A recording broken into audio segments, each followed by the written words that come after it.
Bonjour à tous, ça y est, c'est parti. Le projet pro, c'est maintenant. On va faire ce kick-off ensemble pendant à peu près 70 minutes. Je vais faire une petite présentation, que vous sachiez un peu plus de quoi il en retourne. Et puis après, vous me poserez toutes les questions. Donc n'hésitez pas à poser les questions dans le chat, parce que je crois que sur cette chaîne YouTube, le chat est ouvert. Donc ça veut dire que vous pouvez poser des questions. Mais peut-être on n'y répond pas au fur et à mesure, parce que peut-être il y a des réponses dans ce que je vais présenter. Donc voilà, on fera à la fin une session de questions-réponses. Mais d'abord, c'est pas un lieu anodin où on est. J'en parlais un peu ce matin dans la rentrée. On est à la Fabrique. La Fabrique, c'est l'incubateur for good de Sub de Pub. Et puis le projet pro, c'est aussi toute une équipe. Et à la Fabrique, il y a une équipe qui travaille, qui sont aussi eux aussi entrepreneurs et qui me rejoignent pour travailler pour m'aider dans la gestion de ce projet pro, parce que vous l'avez constaté, vous êtes un peu nombreux. Et donc je suis content de présenter Clémentine qui va prendre les questions et qui sélectionnera les questions tout à l'heure. Antoine qui est là-bas à la régie, qui vous fait un petit coucou. Maxime, que vous rencontrerez virtuellement parce que Maxime s'occupe de Proche Pro, la plateforme dont on va parler tout à l'heure. Et puis, si vous venez, on va faire un événement, mais je vous en dirai plus tout à l'heure. Il y a Karim qui est derrière le pilier, là, et il nous fait un petit coucou aussi. Donc, c'est vraiment... Et puis Thomas qui est au cadre, mais qui est très timide, donc vous ne le verrez pas. Il me fait des grimaces, c'est pour ça. Voilà, le projet pro, c'est une équipe.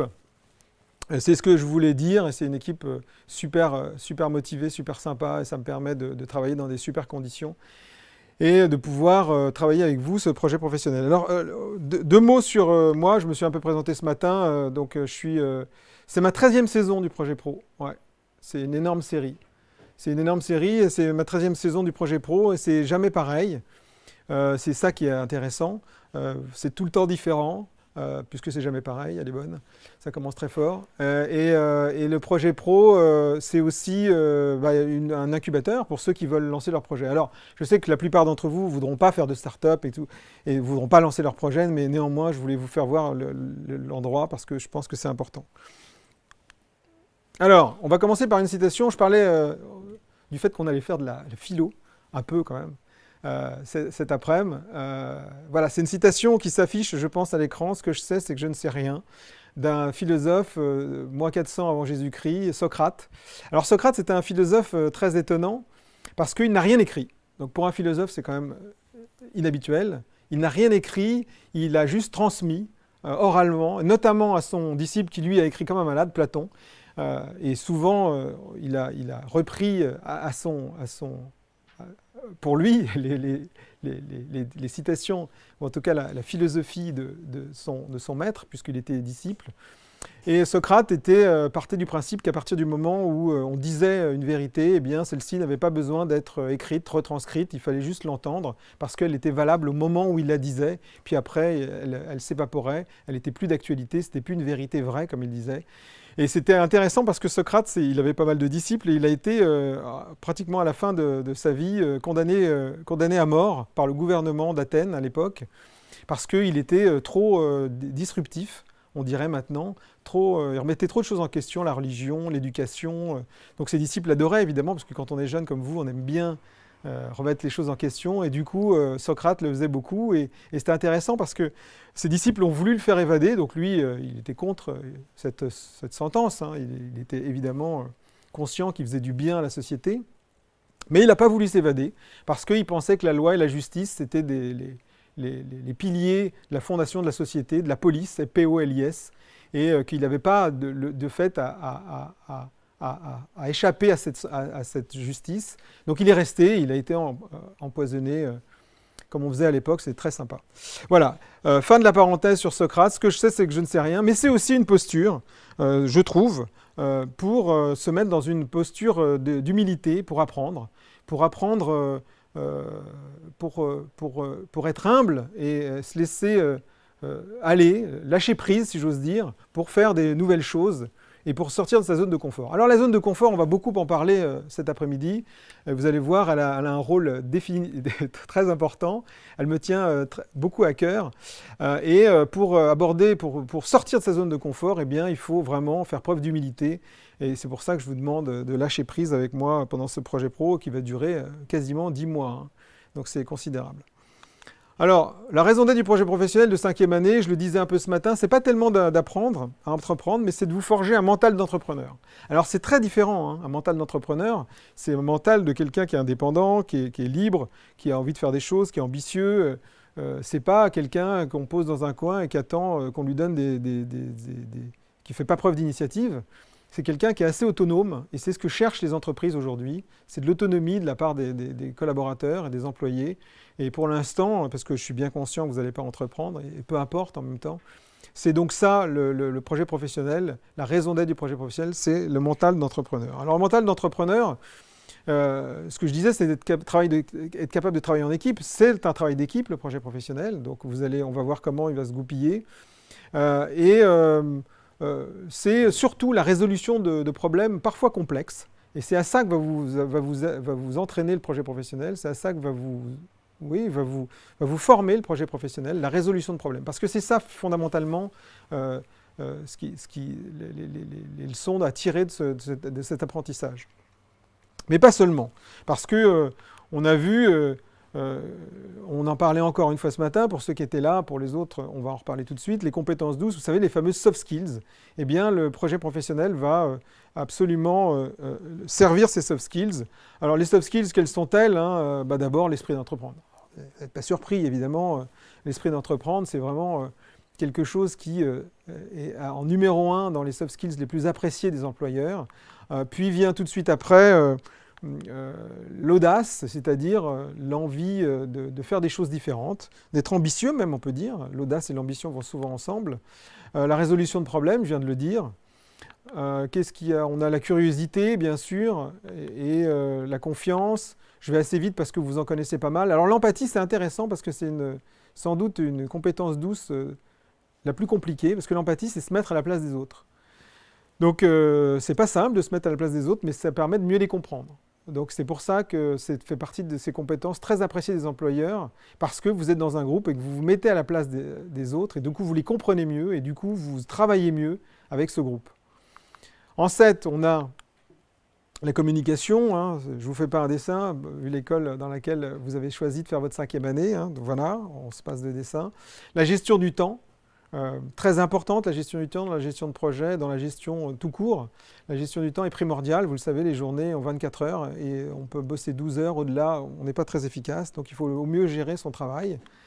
En 9, la créativité. Encore une fois, vous ne sommes pas dans cette école, vous n'êtes pas dans cette école par hasard. Et enfin, le sens du collectif, puisque, je le répète, ce projet professionnel et la vie en entreprise, souvent, même quand vous créez votre truc, ou vous travaillez en freelance, souvent vous travaillez avec d'autres freelances.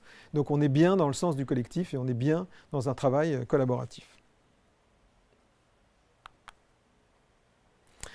Alors, ça c'est important. Votre zone de confort va prendre cher. Clairement, elle va prendre très cher. Et j'ai fait un petit picto d'ailleurs quand elle prend cher. Je fais un petit picto comme ça. Comme ça vous fait un rappel, un mémo, où vous allez prendre cher en termes de zone de confort. Alors la zone de confort, pourquoi en sortir?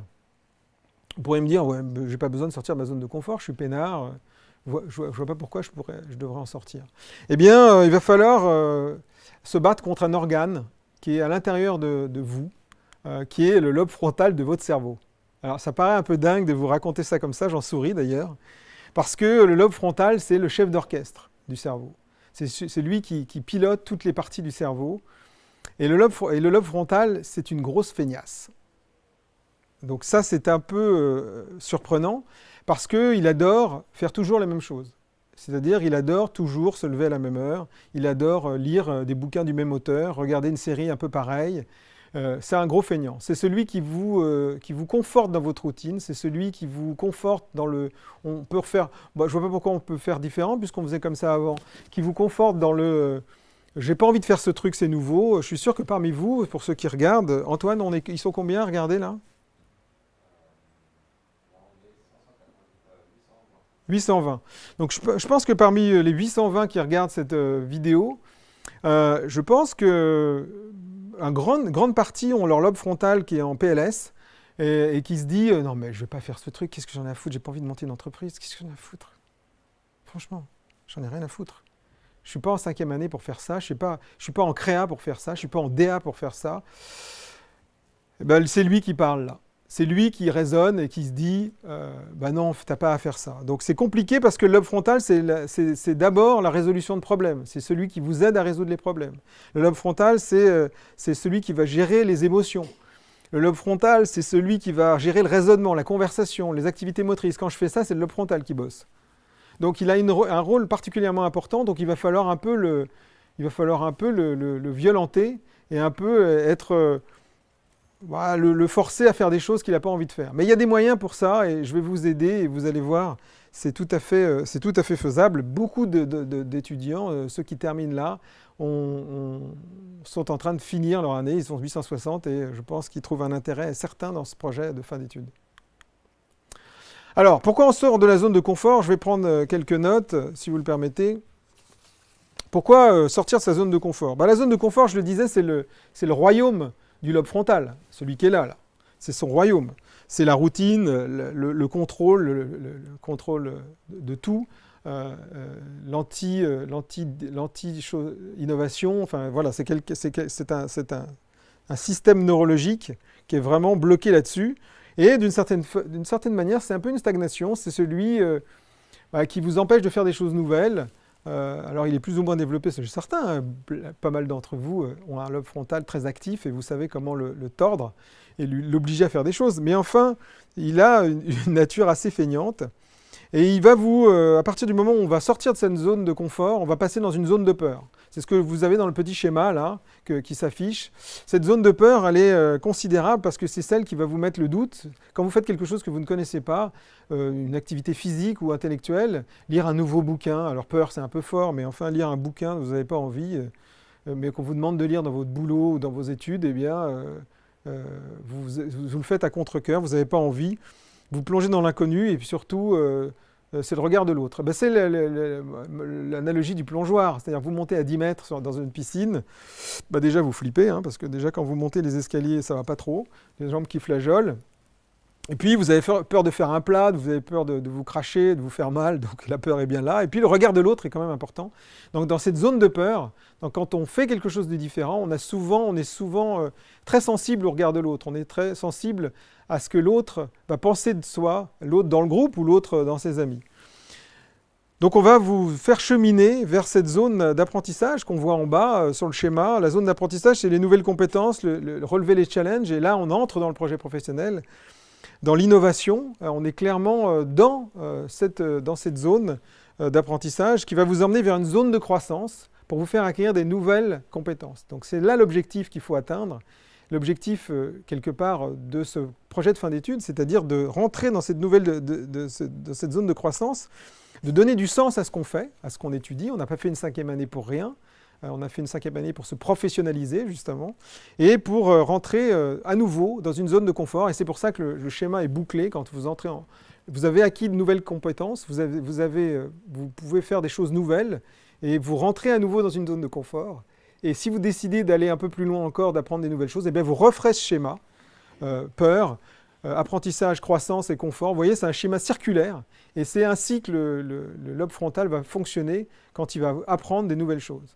Donc c'est bon de le savoir, et c'est pour ça que je vous parlais de neurosciences ce matin, parce qu'on est clairement dans les neurosciences, dans l'étude neurologique, de la psyché. Eh bien, je trouve que c'est intéressant de faire attention, de prendre connaissance de ça, parce que en termes de connaissance de soi, hein, tout ça, connais-toi toi-même, hein, disait aussi Socrate, on en revient toujours à lui, on va y revenir pas mal. Eh bien, c'est vrai que ça permet d'être plus performant quand on se connaît, et surtout de connaître ses points faibles. Et le point faible dans notre exercice, c'est le lobe frontal. Alors, on va passer à ce qu'on doit faire. Très important. Une gamme de produits qui ne sont pas en vente. La fabrique, des coussins que certains apprécient déjà, et des mugs, enfin il y a tout un tas de trucs. Qu'est-ce qu'on doit faire? Qu'est-ce que vous devrez faire? Eh bien, on va rentrer dans le concret maintenant. Hein. On s'est assez échauffé. Est-ce qu'on est dans le timing? On est bien. Qu'est-ce qu'on doit faire concrètement? Eh bien, trouver un concept de projet professionnel innovant.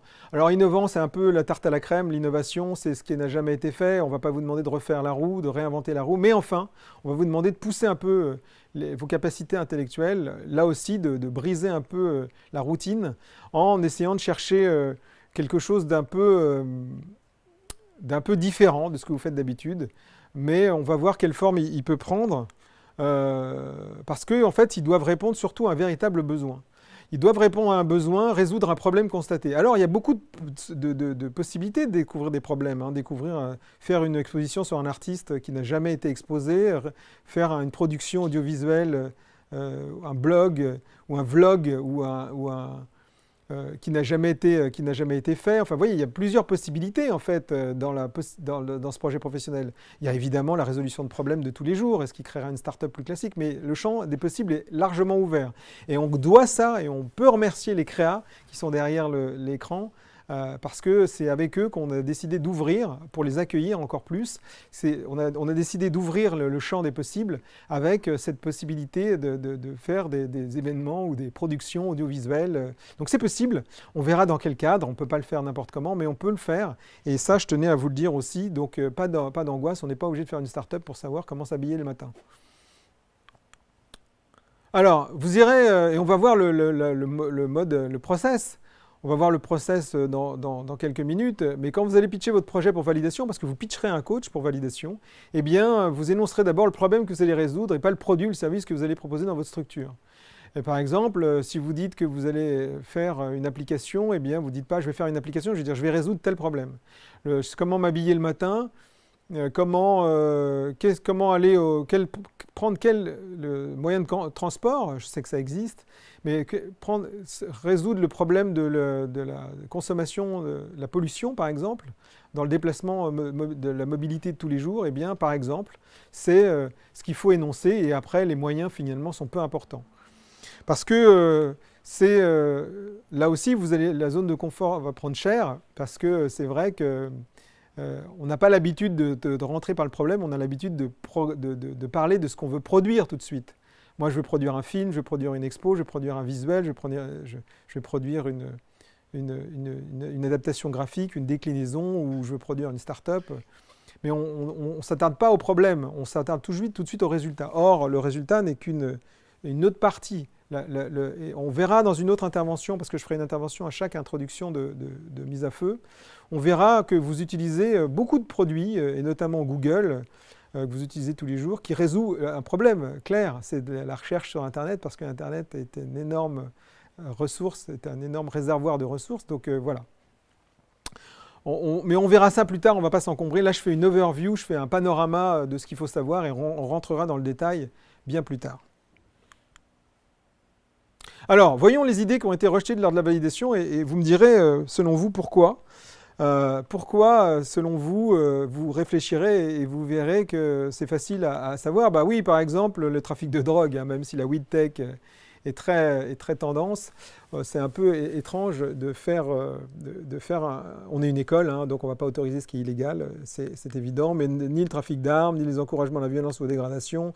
Alors je prends les cas les pires, on nous a proposé des choses, alors maintenant c'est un peu fini, mais on nous l'a proposé dans le passé, l'encouragement à la consommation d'alcool. Mais ce que je veux montrer aussi à travers ça, c'est qu'on peut faire tout le contraire, c'est-à-dire lutter contre la consommation d'alcool, lutter contre la promotion de la prostitution et de ses dérivés, lutter contre la violence et la dégradation, à travers des applications ou des projets, pour faire très clair. Le projet professionnel n'est pas un synonyme de projet numérique. Ça, c'est aussi important de le savoir. Vous pouvez imaginer tout un tas de choses. Faire une exposition pour lutter contre la prostitution, ça serait intéressant, une exposition de photos. Je ne suis pas sûr que ça ait déjà été fait. Enfin, vous voyez, c'est ce genre d'idées. Et quand vous allez pitcher, bah, vous pitcherez en disant à votre coach, bah, moi, j'ai envie de lutter contre la prostitution des enfants dans certains pays, et pourquoi pas en Europe. Eh bien, voilà ce que je propose. Une exposition qui retracera, etc. etc. Vous comprenez le cheminement? Donc, l'encouragement à la consommation de cigarettes, le non-respect des règles de sécurité routière. Alors vous allez me dire Waze, bah non, Waze n'est pas un service pour aller contre les radars. et pour vous permettre des excès de vitesse, voyons. Exploitation de personnes en difficulté, non, évidemment. Travail au noir, production et propagation de la fake news. Enfin, voilà. J'ai mis des exemples pour que vous ayez envie de vous inspirer de choses que vous pourriez faire à travers le projet professionnel pour lutter contre tous ces fléaux.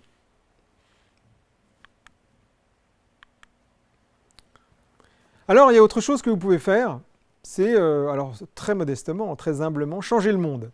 En menant des actions innovantes à impact positif, je rigole parce que j'imagine vos têtes, des impacts positifs sur nos vies de tous les jours, donc de créer des projets for good, d'une certaine manière. Et si vous faites des projets for good, vous aurez un bonus for good dans le projet pro. Et j'aime bien parler de cette petite histoire de Pierre Rabhi, que Pierre Rabhi citait souvent dans ses interventions. Pierre Rabhi, vous savez, c'est un éco-responsable, si ce n'est le premier éco-responsable qui a lancé cette tendance de l'éco-agriculture, qui a fait paraître beaucoup d'essais, qui est décédé au début de l'année. Et Pierre Rabhi avait une légende amérindienne, qui était la légende du colibri. Vous savez, c'est le colibri qui parce qu'il y a un énorme incendie de séquoias, ces arbres gigantesques au centre des États-Unis, eh bien, on a un petit colibri. Alors, un colibri, c'est grand comme ça à peu près, c'est un bec comme ça, qui faisait des allers-retours en allant chercher la rosée dans une fleur et qui l'amenait dans l'incendie.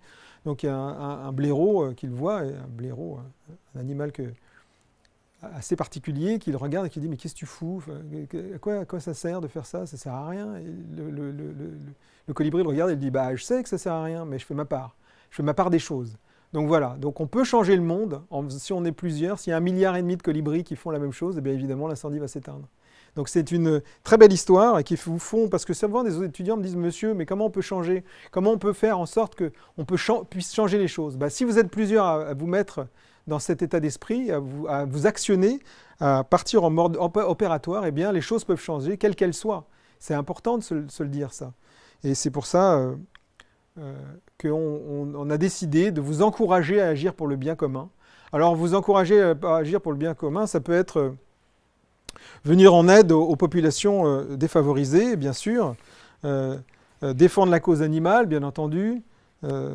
Ça peut être aussi préserver l'environnement et promouvoir la néo-ruralité. Vous savez, c'est le réinvestissement par les jeunes actifs des villages, donner une seconde vie au village, propager la communication responsable et le marketing durable, inciter à consommer responsable, qu'est-ce qu'il peut y avoir d'autre ? Encourager l'usage d'un numérique raisonné, et évidemment, je m'attarde sur la communication responsable et le marketing durable. Je sais qu'on a un master RSE, donc un master RSE c'est formidable, mais le RSE, ça doit concerner tout le monde. Et si vous agissez pour le bien commun, et pas que si vous êtes en SP RSE, eh bien vous pourrez être éligible au bonus for good. Alors le bonus for good, c'est obtenir jusqu'à 3 points supplémentaires sur la note générale d'évaluation du projet professionnel. Donc c'est pas rien parce que la note est importante, vous le savez, c'est un projet important pour votre 5e année et si on cumule tous les coefficients, j'ai fait un calcul rapide, ça doit être à peu près 23, c'est quand même un truc de dingue.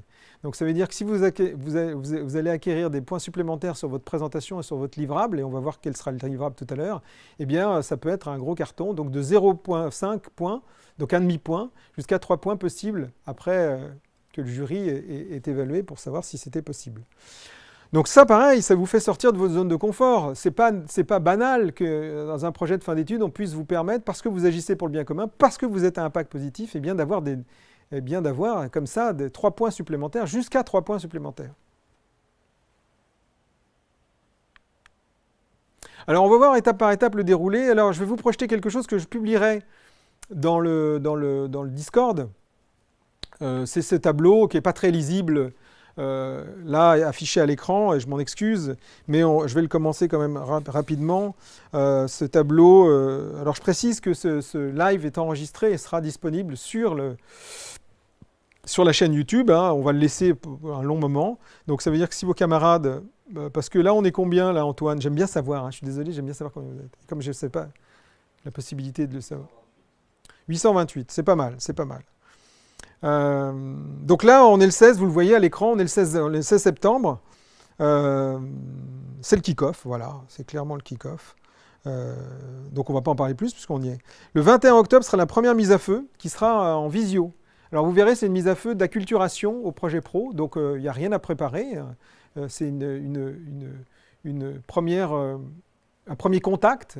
Vous écouterez des keynotes, des conférences. Vous choisirez la conférence à laquelle vous avez envie d'assister en visio. Vous choisirez des ateliers si vous avez envie de faire connaissance avec d'autres.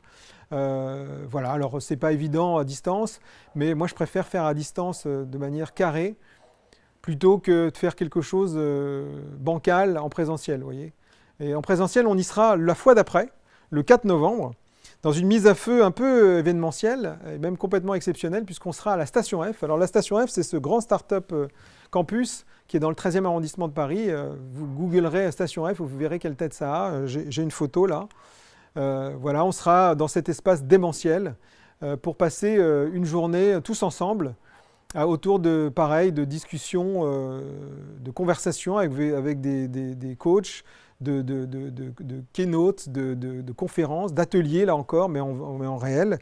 Mais ça sera le 4 novembre. Je vais revenir à la slide d'avant pour vous dire que les mises à feu du 25 novembre, du 2 décembre, du 16 décembre, j'essaye de les faire en présentiel sur le campus. Je suis en train de travailler pour. Mais comme vous êtes très nombreux et qu'on a beaucoup de coachs, c'est la période de validation. Je vais tout faire pour qu'on arrive. Mais je vous tiendrai au courant. Sinon, on le fera en visio. Mais ne vous inquiétez pas. De toute façon, ça sera organisé au cordeau. Vous pouvez me croire. Et à partir du 20 janvier, ça par contre, les coachings et les tutorats du 24 février, à partir du 24 février et à partir du 20 janvier, les coachings et les tutorats seront eux en visio toute l'année. Ça, c'est certain. Parce qu'on ne peut pas vous faire venir pour une heure et vous faire parfois plusieurs heures de trajet aller-retour et faire venir pour une heure de coaching ou une heure de tutorat en début de journée. Voilà, je trouve que ça n'a pas de sens. Donc 7 heures de coaching ou de tutorat que vous passerez toujours le vendredi, hein, vous savez, ces vendredis sont banalisés dans votre agenda, eh bien, seront en visio, coaching et tutorat en visio obligatoirement. Après, le bootcamp sera du 22 au 26 mai. Un bootcamp, c'est-à-dire que vous allez travailler sur la partie communication, tech et growth, acquisition, etc. Vous ferez une semaine dédiée à ça. Alors, est-ce que ça sera sur le campus? Est-ce que ça sera à l'extérieur? Est-ce que ça sera en visio? Pour l'instant, on a un peu le temps. J'essaye de voir la meilleure option. Donc, je vous tiendrai au courant, bien entendu, mais c'est un moment important, c'est une étape importante du travail de construction du business plan. Et puis, on en parlait ce matin, le 12, 13 et 14 septembre, la soutenance qui sera en présentiel sur le campus. Je fais tout pour. Là aussi, on est un peu dans l'expectative, mais vous serez tenus au courant. Je suis conscient, hein. On va prendre la caméra plus près, là. Je suis conscient, hein. Approchez-vous. Je suis conscient que c'est pas terrible la visio. Mais en fait, le problème, c'est que vous êtes super nombreux. Alors, si vous êtes super nombreux, certains peuvent dire « ouais, bah, ils se gavent, l'école, c'est cool, ils sont nombreux ». Mais il y a aussi le fait que ça veut dire que vous êtes très nombreux à pouvoir participer à cette 5e année. Donc, il y a le pour et le contre. Le pour, bah, c'est qu'on peut partager avec d'autres cette 5e année, et donc le faire être le plus nombreux possible pour partager quelque chose du savoir et de la connaissance et faire ce Master 2. Et puis, il y a le contre. Eh bien, c'est vrai que vous êtes très nombreux et du coup, c'est difficile de vous héberger, de vous faire venir sur le campus, difficile de vous faire aller sur des lieux, mais on va y arriver, on va faire des choses. Croyez-moi, je sais que le présentiel est bon pour le lien social et je sais que vous avez envie de présentiel, mais pour les coachings et les tutorats, le présentiel, franchement, ne se justifie pas et ça n'a pas de sens. Surtout que des coachs sont à l'étranger et parfois même en province. Donc voilà, vous le savez, je ferai mon possible. Donc pas de déception si on est en distanciel, c'est le revers de la médaille, que vous soyez le plus possible à participer à cette 5e année. Ceci étant dit, donc on a le visuel là de la station F. On va se poser à station F le 4 novembre, donc ça j'en ai parlé. Voyons les étapes du projet professionnel plus en détail maintenant. On va passer ça assez rapidement parce que je voudrais qu'on prenne les questions et les réponses tout à l'heure en fin de présentation dans 25 minutes à peu près. Alors, les étapes du projet professionnel. Première étape, c'est trouver l'idée. Donc le problème à identifier et la solution tellement évidente qu'elle devient une réalité. C'est Arthur Schopenhauer, qui est un autre philosophe que j'apprécie particulièrement. Arthur Schopenhauer dit « Toute vérité franchit 3 étapes ». Et vous allez constater, si vous faites comme ça, si vous faites une petite réflexion, quand vous avez des idées vraiment innovantes, ça fait 3 étapes. Elle est d'abord ridiculisée, on vous dit « Ouais, c'est ce que tu racontes, qu'est-ce que c'est que ces conneries, c'est complètement stupide ». mais où tu as entendu ça? C'est quoi ce délire? Et puis elle est subie une forte opposition. Non, mais tu peux pas parler de ça, c'est pas possible, on n'a pas envie de faire ce projet, on n'a pas envie de faire ton idée est bidon. Donc c'est même parfois assez violent. Et puis parce qu'elle devient une évidence, parce que vous la forgez, parce que vous démontrez que c'est une possibilité, eh bien elle devient évidente. Et c'est là que votre idée franchit les oppositions extérieures, et c'est là que vous avez eh bien, réussi quelque chose, c'est-à-dire de, de- de- de créer une vérité quelque part, de créer un projet, de créer quelque chose de différent, et c'est ce qu'on va vous encourager à faire. Donc j'aime bien cette citation d'Arthur Schopenhauer, philosophe du XVIIIe. Schopenhauer était quelqu'un d'assez passionnant, il a son traité du bonheur, que je vous conseille à lire, qui est assez croustillant, qui est assez drôle. Alors, on parlera de Lean Canva et on aura carrément une intervention, un keynote sur Lean Canva, qui est une bonne méthode pour structurer sa pensée. Je vous le fais voir très rapidement, mais on aura largement le temps d'y revenir. Lean Canva, c'est ça, c'est différentes possibilités de structurer sa pensée. Structurer sa pensée, ça permet de ne pas partir dans tous les sens.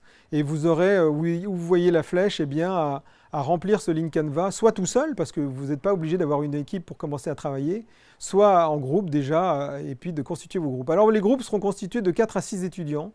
Alors je mets cette photo de ce film que vous connaissez bien, et qui va vous rappeler des choses si vous avez travaillé en groupe. Et bien souvent, effectivement, vous avez des membres d'une équipe qui se comportent mal. Et voilà, c'est un peu la caricature, mais voilà, c'est un trait d'humour. Mais en tout cas, vous serez 4 à 6 étudiants et vous allez éviter ça. Et puis, je vous parlais de routine tout à l'heure. L'autoroute de la routine, c'est évidemment l'autoroute le plus confortable, mais je vous conseille plutôt de prendre les nationales, pour faire une analogie routière, autoroutière. Parce que c'est plus compliqué une nationale. Il faut piloter et pas conduire son véhicule ou sa moto. Et là, l'analogie dit qu'il faut trouver une thématique de projet qui vous passionne, parce que vous allez travailler 10 mois dessus, 10 mois. Donc c'est pas rien, c'est pas une compète, hein, c'est pas une compète où vous travaillez une semaine et vous pouvez peut-être travailler sur quelque chose de léger ou de moins passionnant. Là, il faut vraiment essayer d'être exigeant au départ. Vous avez jusqu'à décembre pour trouver votre idée de projet pro. Donc là, vraiment, on a le temps, quoi. Ne pensez pas qu'il faille, dès la première session, trouver votre idée ou constituer votre équipe. Vous avez jusqu'au 5 décembre, ou 16 décembre même. Ouais, le 16 décembre, la dernière mise à feu pour faire ça.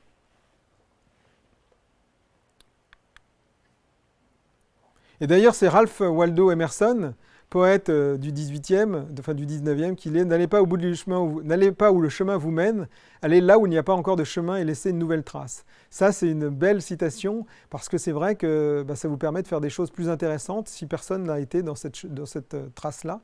C'est tracé, pour ceux qui font du surf, du snowboard, eh bien, c'est toujours intéressant de prendre la vague que personne n'a pris ou d'aller dans la poudreuse où personne n'a... C'est très agréable. Et j'ai des bons souvenirs Tout à coup, j'ai des souvenirs qui me reviennent, de traces laissées dans la poudreuse fraîche le matin.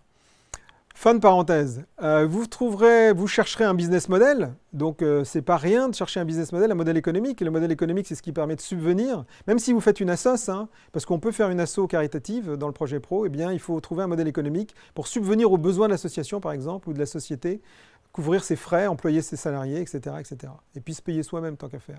Vous ferez un proof of concept, alors qui n'est pas besoin d'être aussi bordélique que ce qu'il y a là, mais vous ferez un proof of concept qui sera la preuve finalement la démonstration de l'innovation que vous proposez dans votre projet, et ce n'est pas encore une fois obligé d'être un projet technique.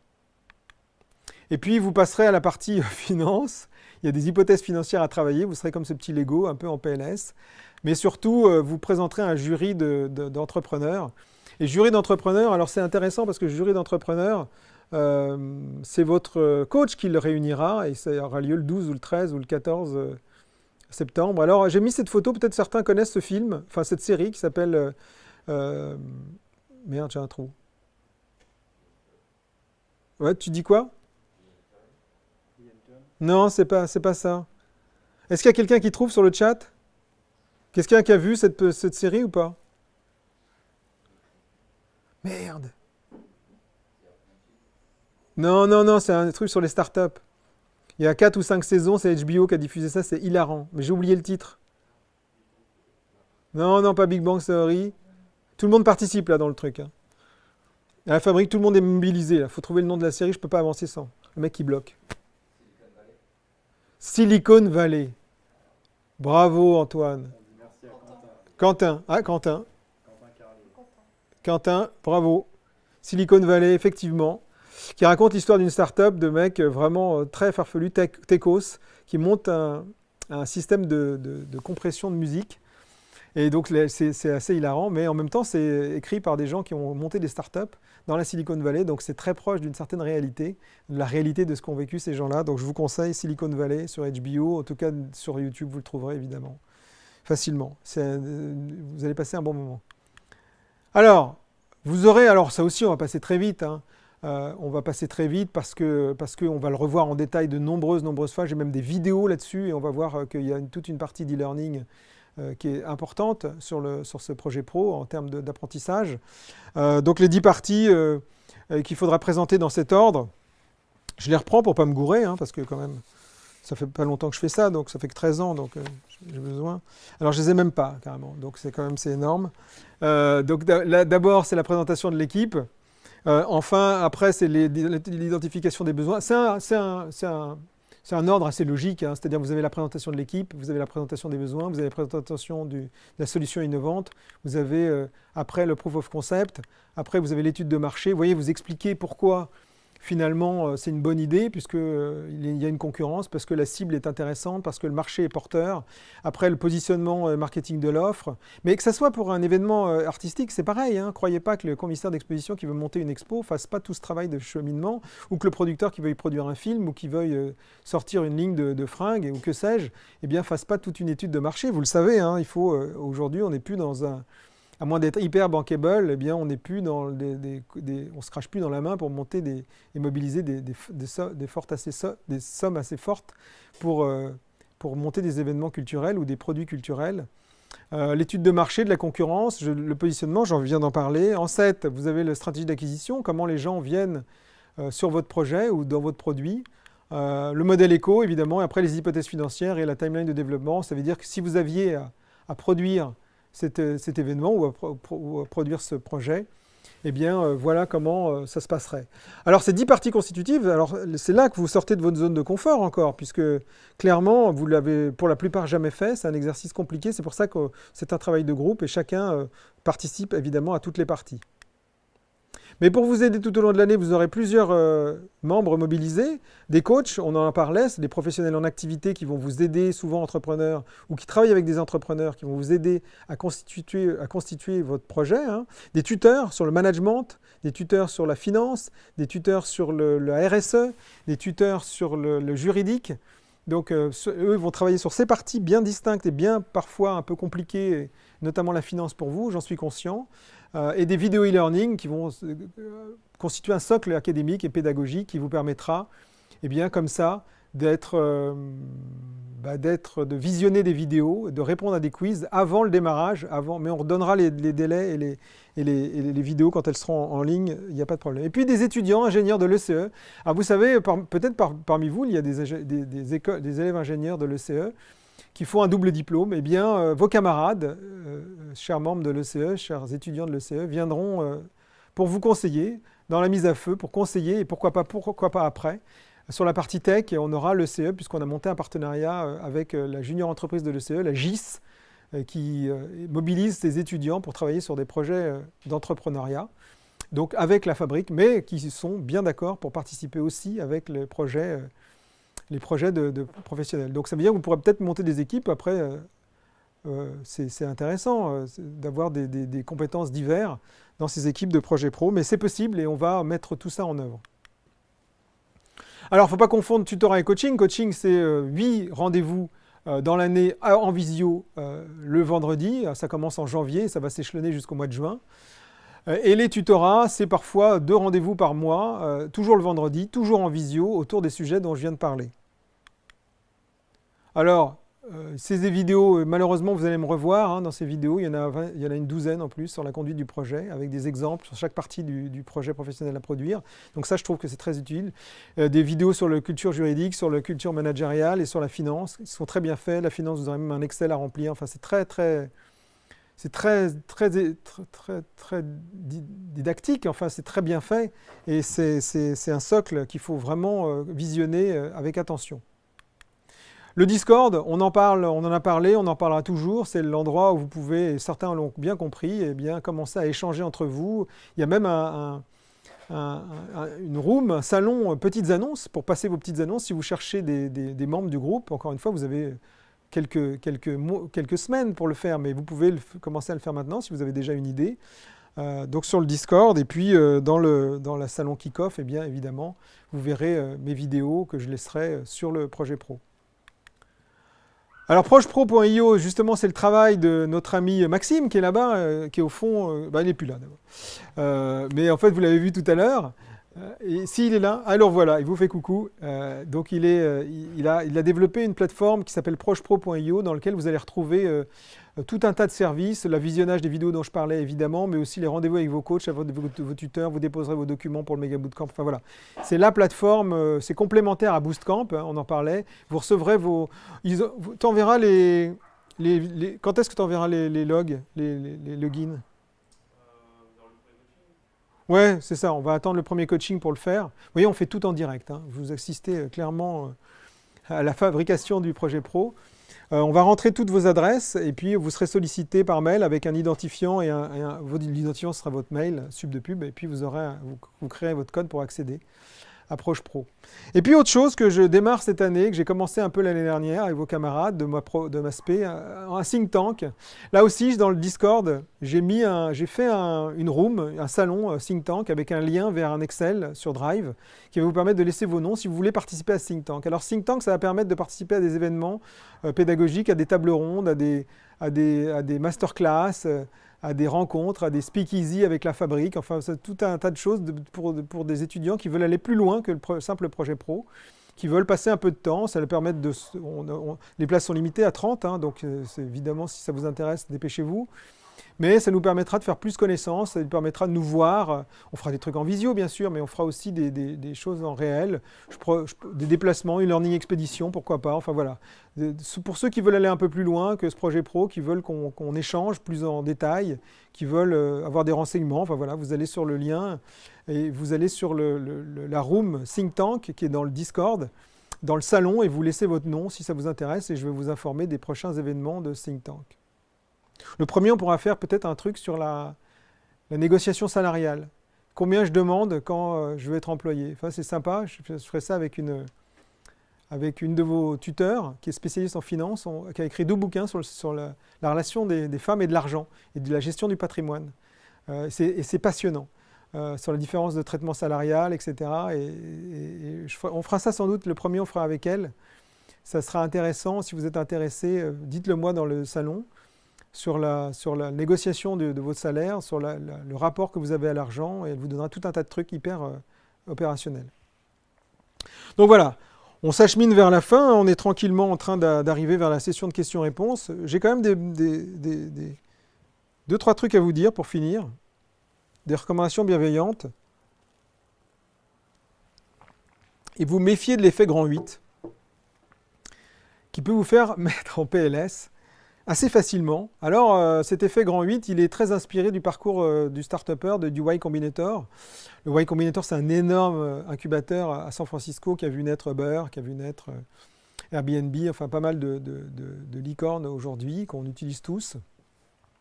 Et j'ai trouvé que c'était assez parallèle, assez similaire au cheminement que vous allez faire du projet pro. Donc c'est assez dément, mais c'est très clairement proche de ça, et je vais vous faire voir en quoi. Donc là, je me gourde de sens, n'est-ce pas? Donc ça, c'est la ligne du supportable.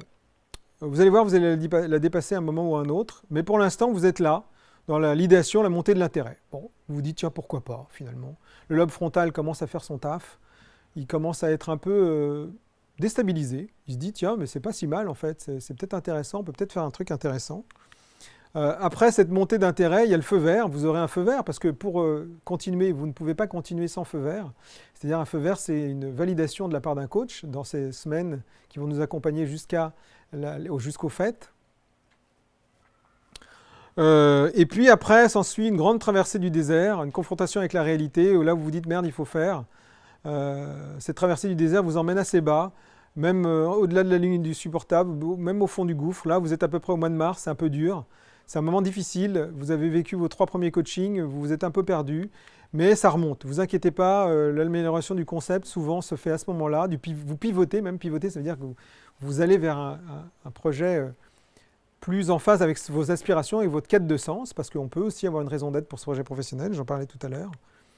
Et puis vient une vague de faux espoirs, ça c'est au moment où vous allez arriver au bootcamp. Et puis quand le bootcamp se passe, tout à coup la terre promise devient une évidence, parce que au bootcamp, vous finissez quasiment 90% du projet pro.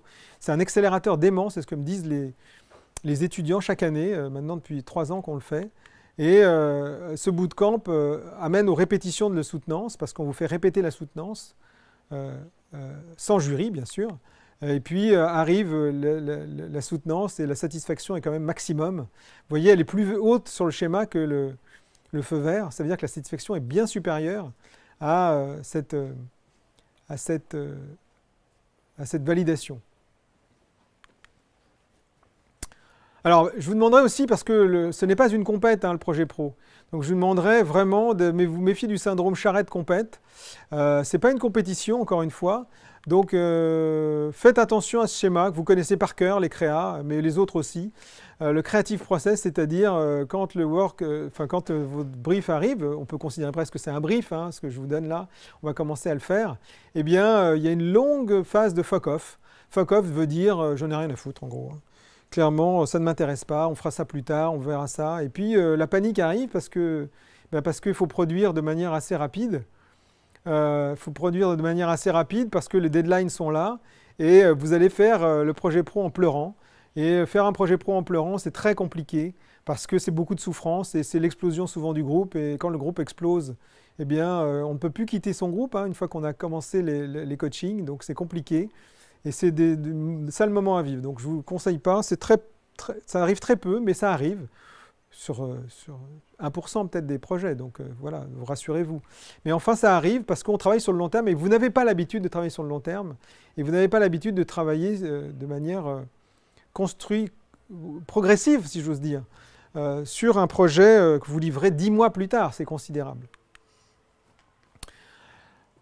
Une autre recommandation, de ne pas considérer vos idées comme votre propriété, mais plutôt comme un bien commun. Ça veut dire qu'en fait, il ne faut pas garder votre idée pour vous. Elle s'améliorera parce que vous allez en parler à d'autres, parce que vous allez en parler autour de vous, à votre entourage, à vos amis, à vos copains. Donc c'est important d'en parler. On ne va pas vous la piquer. Hein. Vous savez, une idée ne vaut que quand elle est réalisée, et encore bien réalisée. Donc pas de crainte, pas d'angoisse, pas de flip. Il n'y a aucune possibilité. Ce n'est pas une compète, donc vous pouvez vous parler vous-même entre vous de vos idées. Et c'est tellement pas une compète que on sort de notre zone de confort là, parce que vous avez l'habitude de faire des compétitions à Sub de Pub. Vous êtes biberonné à la compétition. Vous en avez toujours fait, et c'est tant mieux parce que ça vous apprend à bosser. Mais là, dans cette 5e année, on a voulu autre chose. On a voulu quelque chose de bien plus collaboratif et travailler quelque part l'intelligence collective. Et plutôt que la compétition, si nous testions la murmuration, alors la murmuration, vous avez vu ça, c'est les étourneaux qui font cette figure dans le ciel, qui se mettent à tous voler ensemble et qui ne se parlent pas, hein, et pour cause, ils ne peuvent pas, mais qui se communiquent de manière neuronale, cérébrale, qui sont connectés ensemble et qui décollent à partir du moment où l'un d'eux voit un prédateur. Ils vont tous décoller et former une espèce de bouclier anti-agresseur. Et c'est stupéfiant de voir... si vous avez l'occasion de voir ça, contemplez, hein, surtout. Étonnez-vous et contemplez, c'est aussi les 2 mots-clés de cette 5e année. Contemplez ces figures et cette intelligence collective fabuleuse. Et un de vos camarades demandait pourquoi il y avait des bruits d'oiseaux dans l'intro. Parce que je parle beaucoup d'oiseaux, vous avez vu, colibri et tourneaux, c'est mon truc. J'aime bien les oiseaux, voilà. Pas que ça, mais enfin, voilà. Donc murmuration, intelligence collective. Alors, qu'est-ce que vous allez préparer pour la première session de mise à feu du 21 octobre à partir de 10h ?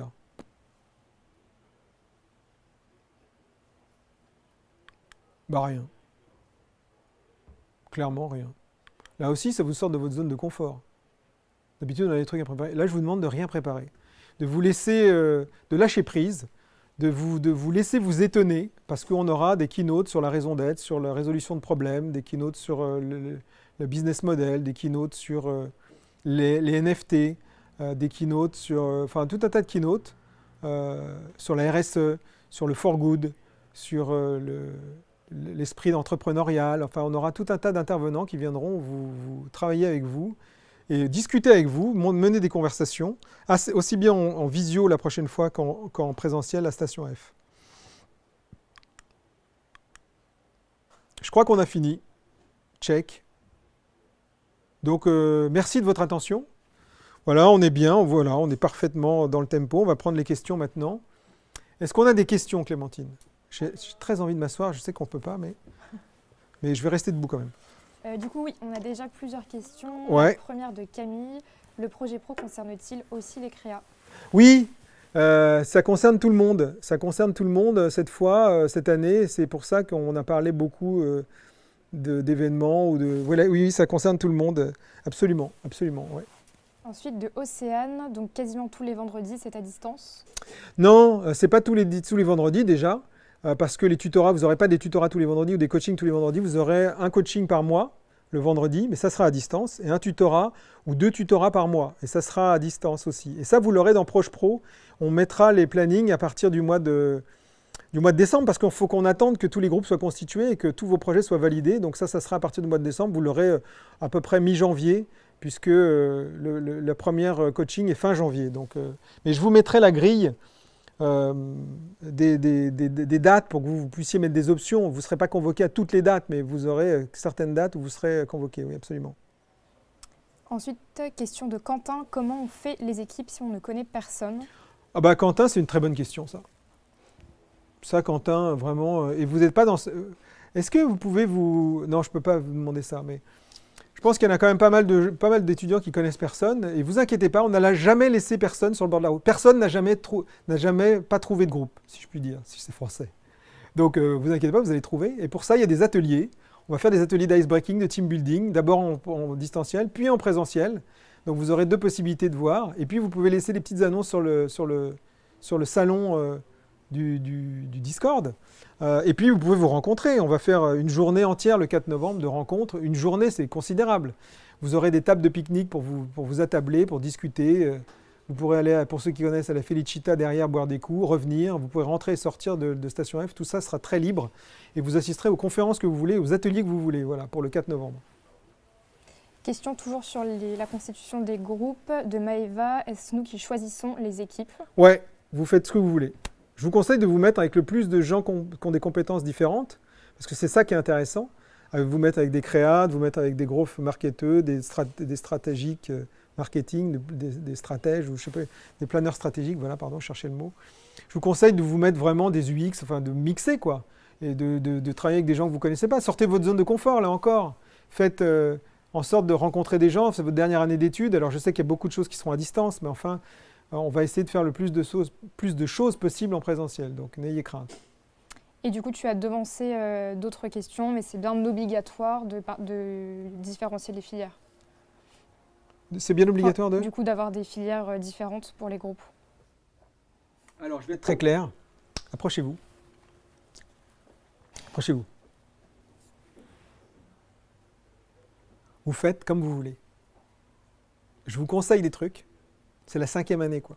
On a dit que c'était différent ce matin dans la rentrée, mais c'est différent. Je vous conseille des trucs et vous faites ce que vous voulez. Je sais que c'est très... Alors, vous sortez de votre zone de confort. Tout à coup, je ne vous dis pas qu'il faut faire des trucs. Je vous conseille de faire des choses. Je vous conseille de prendre des compétences externes. Je vous conseille de faire vos groupes pas trop tard. Mais si vous voulez le faire lors de la dernière mise à feu, c'est à vos risques et périls. C'est vous qui décidez. C'est de 5e année, c'est de l'autonomie, c'est de la professionnalisation, c'est de la responsabilisation, c'est sortir de sa zone de confort, c'est ça aussi, c'est faire preuve d'esprit d'entreprendre. Donc vous faites ce que vous voulez. Voilà, merci. Et les groupes doivent être constitués de combien de personnes? Alors entre 4 et 6. Pas plus, pas moins. Pas moins de 4, pas plus de 6. Donc ça laisse pas mal de champs des possibles. Mon conseil, c'est de vous mettre à 5. C'est beaucoup et en même temps, il y a beaucoup de boulot et je sais que vous n'avez pas que ça à faire. Vous avez vos alternances qui vous prennent beaucoup, les séminaires qui vont beaucoup vous prendre. Donc voilà, 4-5, c'est bien. 6, c'est considérable. Il faut déjà caler tous les agendas, c'est du boulot. Mais je le laisse pour ceux qui aiment bien travailler en grand nombre. Donc c'est possible à 6 aussi, de 4 à 6.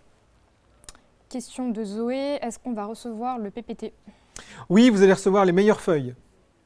Je ne vais pas poster des documents entiers parce que quand je poste des documents entiers, vous ne les voyez pas. Je vais faire des extraits, des captures d'écran et je vais les poster dans le kick-off. Donc vous aurez plein de posts, mais on peut être dans le kick-off, on ne peut pas commenter, on peut juste mettre des likes ou des trucs comme ça. Et encore, je ne suis même pas sûr. Comme ça, c'est clean, il n'y a pas de perturbation visuelle. Comme ça, vous aurez le cheminement des slides les plus importantes de cette présentation. Ensuite, si nous avons déjà créé une entreprise dans un passé proche, peut-on travailler dessus dans ce projet? Ben non. Je ne vous conseille pas, là aussi, faites ce que vous voulez, mais je ne vous conseille pas parce que déjà, il va falloir embarquer d'autres gens. Vous ne pouvez pas faire ce projet tout seul donc, ou à deux. Donc, c'est compliqué. Ce que je serais vous, j'en profiterai pour explorer d'autres champs des possibles, de faire différent. Mais c'est possible. Mais voilà, je ne vous conseille pas. Là encore, vous faites un peu ce que vous voulez. Je ne vous conseille pas parce qu'il va falloir tout déconstruire, vous remettre beaucoup en question. C'est un travail que le lobe frontal ne va pas aimer ça. Encore moins que de trouver une idée innovante. Vous voyez, votre lobe, il va partir en PLS là. Mais vous faites ce que vous voulez. Vous pouvez le faire si vous voulez. Pour peu que ça réponde aussi au projet pro. On a des guidelines. Hein. Si vous voulez faire une boulange, c'est pas trop possible. Là, pour le coup, je serais franc. Je serais formel. Question de Morgane, n'y a-t-il pas de journée d'intégration programmée pour rencontrer les gens, soit de notre master, soit d'autres masters, autres que le 4 novembre? Pas à ma connaissance, mais peut-être qu'il faudrait voir avec chacun, lors du premier séminaire, avec chacun de vos profs référents, que vous allez bientôt rencontrer, je pense, ou ça ne saurait tarder, ou peut-être que vous allez le faire après. Certains, je crois, rencontrent virtuellement leurs étudiants après ce kick-off. Faut leur demander, je pense que c'est plus simple, mais vous avez dit, le 4 novembre, venez, tous ceux qui veulent venir, venez, hein, parce que c'est là où vous allez pouvoir rencontrer le plus de monde, et vous pouvez venir de 10h à 18h. Si vous voulez venir à 17h, vous pouvez. Hein. C'est cool, non? Question de Dylan, la filière SP5 Design Digital fait-elle partie de ce projet commun? Ouais, toutes les filières, toutes les SP, tout le monde dans le shaker. Question de Ben, le Discord est-il déjà dispo? Ben, putain. Comment dire? Bah déjà, comment vous avez eu le lien? S'il peut nous répondre, ça m'intéresserait. Bah évidemment, vous êtes déjà 600 sur le Discord, évidemment que c'est disponible. Et demandez à vos camarades, certains vont passer le lien. Est-ce que j'ai mis le lien dans le YouTube? Mais on pourrait le mettre en commentaire, je crois. Le lien Discord. Oui, Ben, je vous taquine un peu, mais ouais, c'est ouvert, bien sûr. Ça chauffe même dessus, ça crépite. Mathilde, et si notre projet n'est pas validé, que se passe-t-il? Je me marre parce que vous avez toujours les mêmes questions et c'est normal et c'est légitime. C'est pas possible. Je vous l'annonce, c'est impossible. Ça n'est jamais arrivé qu'un projet ne soit pas validé. C'est dingue ou pas? Ça veut dire que vous avez assuré. C'est simple. Vous avez assuré tellement que c'est validé. C'est super simple. Ben, ça n'est jamais arrivé qu'un projet ne soit pas validé. Voilà. En 13 sessions de projet pro. C'est un truc de ouf. Hein. Est-ce que vous pensez que le distanciel sera suffisant pour suivre les projets de chacun? Alors ça, je demanderais peut-être d'une précision de la question pour suivre les projets de chacun. Ouais, c'est ce qu'on a fait cette année. Et ça s'est plutôt bien passé. Le suivi est beaucoup plus efficace en fait, parce que vous ne perdez pas de temps dans les transports. Le suivi, c'est le coaching, je pense qu'elle veut dire. Hein. Ouais, si vous pouvez apporter un complément, comment elle s'appelle? Je sais plus. C'est un pseudo peut-être. Mais oui, c'est tout à fait adéquat. Alors par contre, il faut respecter des règles, allumer les écrans, enfin, vous voyez, brancher les caméras, enfin, faire un truc un peu participatif, quoi. C'est pas on est allongé dans son plumard, on bouffe ses chocs à pic, quoi. Certains se reconnaîtront. Gabriel, peut-on former les groupes avec les SP anglophones? Celle-là, je ne l'avais jamais eue. Gabriel, chapeau. Non, parce qu'ils ne seront pas tout à fait au même tempo. Et ça va compliquer dans la gestion des coachs. Déjà, je vous dis, il y a 35 coachs, quelque chose comme 25 tuteurs. Franchement, si on peut éviter, ça m'arrange là. Ça, je vous demande vraiment de ne pas le faire, parce que ça va compliquer considérablement. Mais non, c'est pas possible. Et si vous le voulez le faire, ça veut dire que vous avez quelqu'un que vous connaissez. là-bas. Et peut-être que c'est bien que vous alliez vers des gens que vous ne connaissez pas.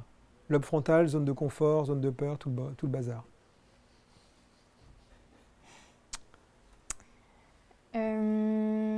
Ensuite, est-ce que tout se fait donc en distanciel pour ce projet?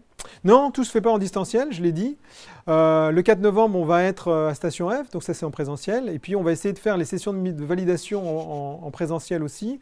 Le bootcamp est en présentiel. Enfin, quand je dis en présentiel, je ne l'affirme pas à 100%. Je fais tout pour que ce soit le cas. Mais ne vous inquiétez pas, de toute façon, on va se voir d'une manière ou d'une autre. Et puis, si vous voulez vraiment qu'on se voit, vous pouvez participer au think tank. Le think tank, c'est ce rendez-vous d'une trentaine d'étudiants, voire plus, si vous êtes plus, si c'est une demande générale.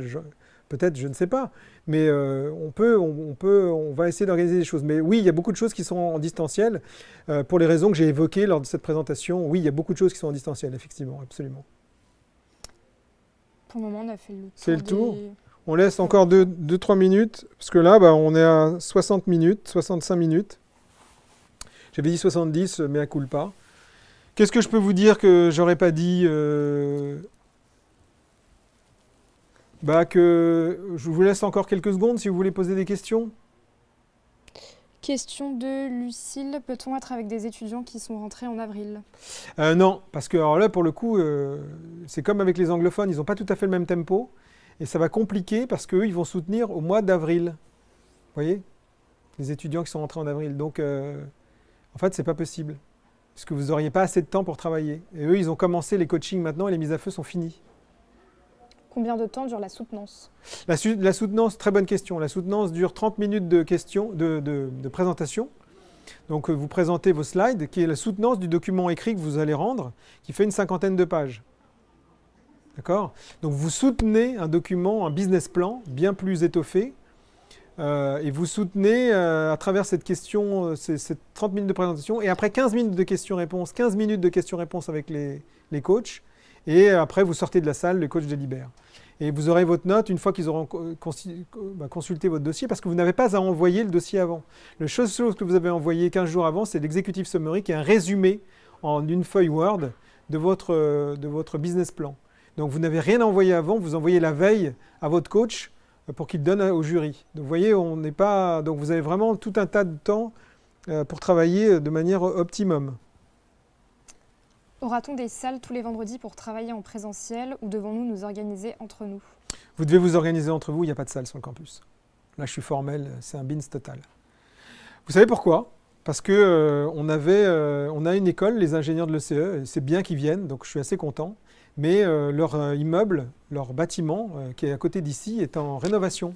Donc en fait, ils nous rejoignent et ils sont 3000. Donc je vous laisse imaginer, donc ils auront, comme nous, beaucoup d'effectifs d'étudiants qui seront à distance, mais ils ont aussi beaucoup d'étudiants qui sont les plus jeunes, en fait, les premières, deuxième et troisième années, comme nous, qui sont bien plus en présentiel. C'est normal, ils sont plus jeunes, ils ont besoin de plus de repères. Vous êtes plus âgés, si j'ose dire, et vous êtes plus aguerris au distanciel. Et en entreprise, de toute façon, vous faites déjà beaucoup de distanciel. Donc non, il n'y a pas de salle sur le campus, je veux être cash, clair, et il n'y en a pas. Donc ce n'est pas la peine de venir. Alors à part au mois d'août, le 30 décembre aussi, il y en a. Mais enfin, vous avez autre chose à faire, je crois. Et est-ce que durant l'année, nous aurons des cours autres que le projet pro et les séminaires? Ah bah oui! Dans les séminaires, il y a des cours. Au-delà des séminaires de SP, vous voulez dire? Non, séminaire de SP, donc vos SP, les 6 séminaires dont on parlait, la masterclass, là, début octobre, ça fait 7 semaines. Et puis après, des travaux à rendre.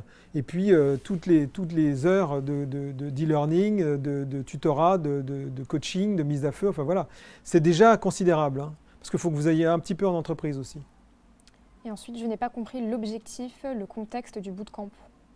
Ah, le bootcamp, c'est un accélérateur. C'est un accélérateur de contenu pour produire votre projet pro. C'est-à-dire que vous aurez des experts de l'externe, des experts extérieurs, des professionnels qui viendront vous challenger, vous faire travailler sur la partie communication, sur la partie growth marketing, donc l'acquisition, sur la partie développement technique, si vous avez besoin. Vous allez refaire des cours de soutien de finance, enfin des tutorats de soutien de finance.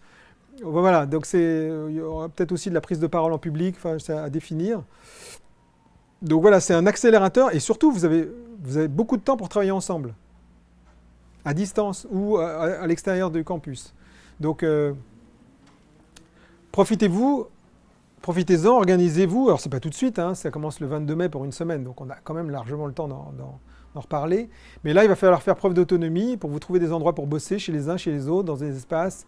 Enfin, voilà, parce que sur le campus, il n'y a pas de place. Ça, c'est clair. Ne fantasmons pas, ne soyons pas frustrés, il n'y a pas de place.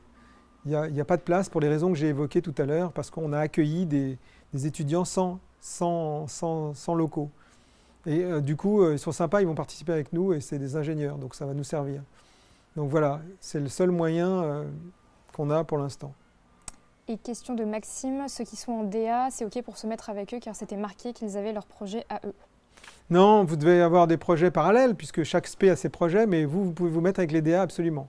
Je vous conseille de mixer, hein, de saupoudrer les DA dans tous les projets, c'est génial. Et comme les UX, comme les data, comme les... Non, mais il faut que vous mixez. Hein. Ça fait partie vraiment de l'objectif du projet pro, de vous faire du réseau. C'est votre dernière année d'études. Profitez-en, franchement, faites-vous plaisir, quoi. Faites-vous plaisir, comme vous dites. Faites-vous plaisir, rencontrez des gens, travaillez sur des projets hors normes, travaillez sur des projets for good, passez du temps à travailler sur des projets qui servent le bien commun. Faites-vous plaisir, franchement, ça vaut la peine. Ça vaut la peine et si vous le faites, vous allez en ressortir vraiment satisfait et votre lobe frontal, vous lui aurez fait fermer sa bouche. Et une autre question d'Océane, mais le projet ne touche pas la com, faut-il développer la com autour d'une idée ou développer l'idée ? Le projet touche la com parce que vous l'avez vu tout à l'heure dans l'énoncé de ce qu'il y a à rendre dans la prod, dans la production du business plan, il y a une partie communication et pas neutre. Et vous pouvez faire une agence de com si vous avez envie, hein, une agence de com ciblée sur une niche de clientèle, mais une agence de com tout à fait possible. On est bon ? On est bien. On est pas mal ? 3h10, 70 minutes. Une espèce de perfection d'horloge suisse. On va conclure. Je vous souhaite une bonne rentrée, puisque c'est aujourd'hui. J'espère que ça se passe bien pour vous.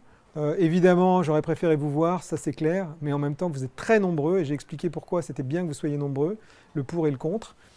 Je vous souhaite un bon week-end, parce qu'il y a aussi le week-end, et je vous donne rendez-vous, je ne vais pas me gourer, le 21 octobre, donc c'est pas tout de suite, on va vous concocter une mise à feu terrible, le 21 octobre, à distance, donc là, et puis on travaille déjà d'arrache-pied sur le 4 novembre. Je vous souhaite une bonne soirée, évidemment, je vais mettre les bonnes feuilles de cette présentation sur le Discord, dans le salon Kick-Off, et je continuerai à mettre des vidéos et à mettre des informations tout au long de ces prochaines semaines et ces prochains jours. Bye bye à tous, passez une bonne fin de journée, namasté, salut, ciao.